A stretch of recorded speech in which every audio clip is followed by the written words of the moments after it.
Chapter 46E, The Harlem Renaissance. It was time for a cultural celebration. African Americans had endured centuries of slavery and the struggle for abolition. The end of bondage had not brought the promised land many had envisioned. Instead, white supremacy was quickly, legally, and violently restored to the New South, where 90% of African Americans lived. Starting in about 1890, African Americans migrated to the North in great numbers.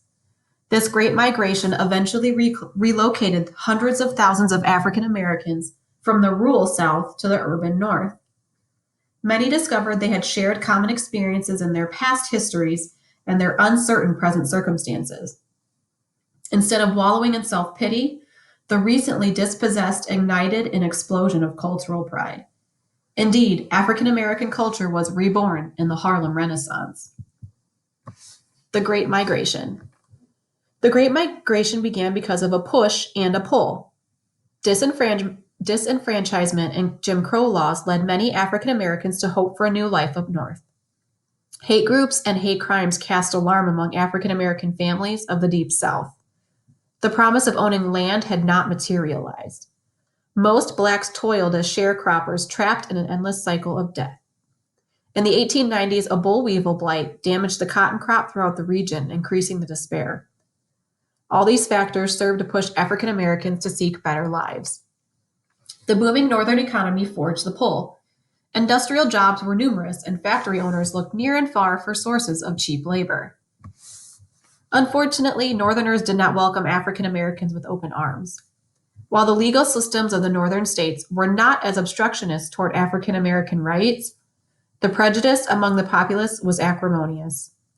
White laborers complained that African Americans were flooding the employment market and lowering wages. Most new migrants found themselves segregated by practice in rundown urban slums. The largest of these was Harlem.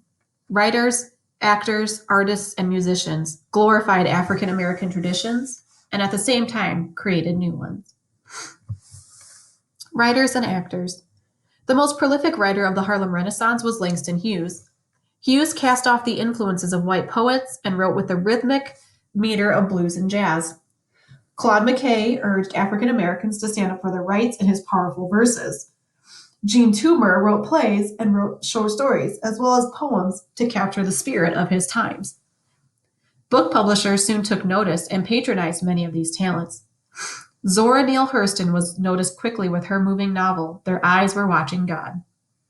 Music met prose in the form of musical comedy. And the 1921 production of Shuffle Along is sometimes credited with initiating the movement. Actor Paul Robeson electrified audiences with his memorable stage performances. Musicians. No aspect of the Harlem Renaissance shaped America and the entire world as much as jazz. Jazz flaunted many musical conventions with its syncopated rhythms and improvised instrumental solos. Thousands of city dwellers flocked night after night to see the same performers. Improvisation meant that no two performances would ever be the same.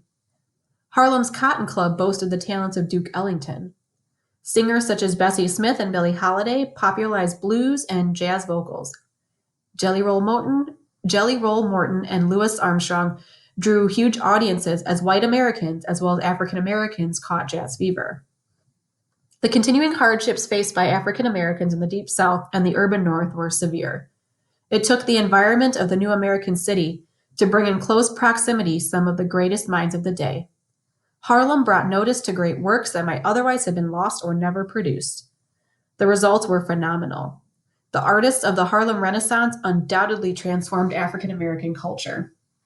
But the impact on all American culture was equally strong.